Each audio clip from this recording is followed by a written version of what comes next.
We dare only adopt children if we have a firm faith in the all-sufficiency of God's future grace. And you know what I mean by future grace, don't you? The grace that will enable me to finish this sermon. The grace that will enable you to go home and find windows busted out, or a car stolen, or someone sick. I don't mean grace 1,000 years from now at the second coming. That's true and glorious. I mean the grace for the next 5 minutes, 5 years, 5 decades.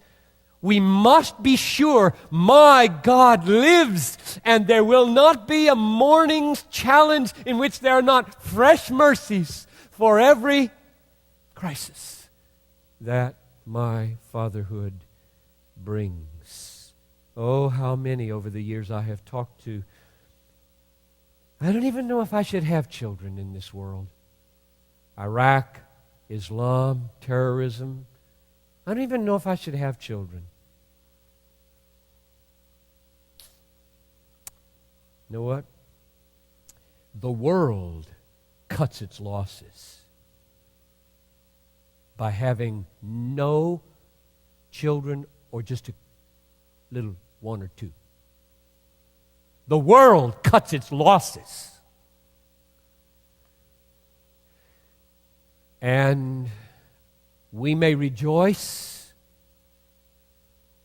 with tears that such selfishness only has 1 or 2 kids because they don't reproduce themselves very well. And therefore their numbers may get smaller. I read an article, a very serious article, this week to this effect. Why are the percentages steadily rising among teenagers that they are more pro-life than pro-choice? And the author speculated pro-choice people don't have many babies, which is true.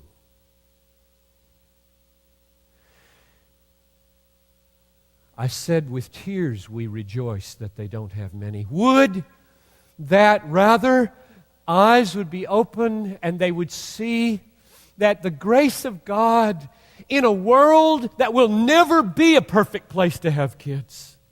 In a world like this, the grace of God is sufficient for every parental challenge to do what God calls us to do.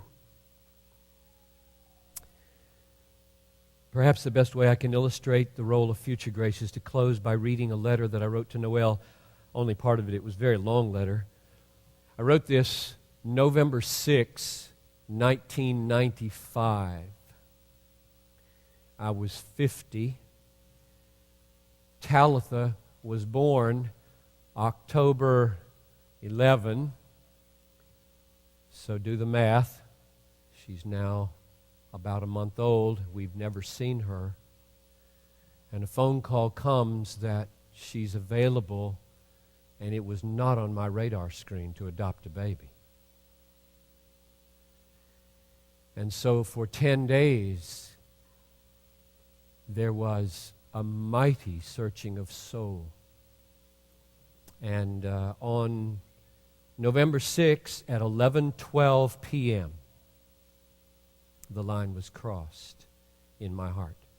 And I wrote this letter, and the next morning read it to Noel. And it's all to do with future grace. It's everything to do with future grace. Talitha is 8 now. She's sitting here beside her mom. Dear Noel, with confidence in the all-sufficient future grace of God, I am ready and eager to move ahead with the adoption of Talitha Ruth. I want to thank you that during these years, when your heart has yearned to adopt a daughter, you have not badgered me or coerced me. You have been wonderfully patient. You have modeled faith in the sufficiency of prayer. You have always expressed support of me and my ministry, even if we should never adopt. You have been reasonable in all our discussions and have come forth with your rationale only when asked. You have honored my misgivings as worthy of serious consideration. To my perspective, it seems now to be the path that will spread a passion for the supremacy of God in all things, for the joy of all peoples. I believe it is the path of greatest love, and therefore I have confidence that God is pleased with it. I believe our eyes are open. We have come through enough to believe that God's future grace will be sufficient. His mercies are new every morning, and there will be mercies for every weight and wonder on this new path of our lives. I thank God for you. I enter with you gladly on this path.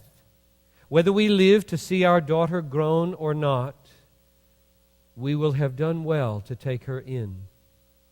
Life is very short.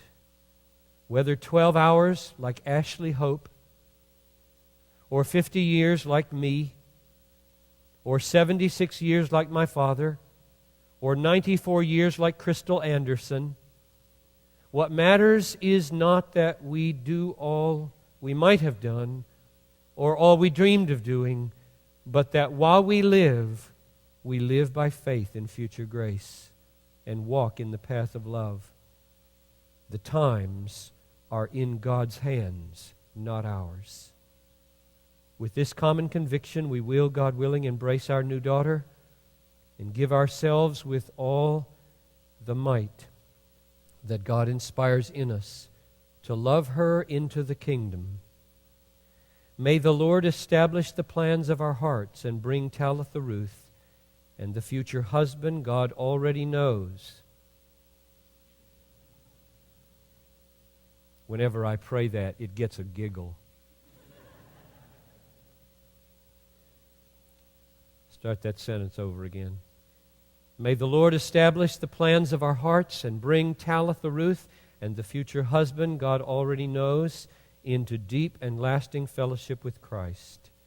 May she be an ebony brooch of beauty around your aging neck and a crown of purity and joy on your graying head.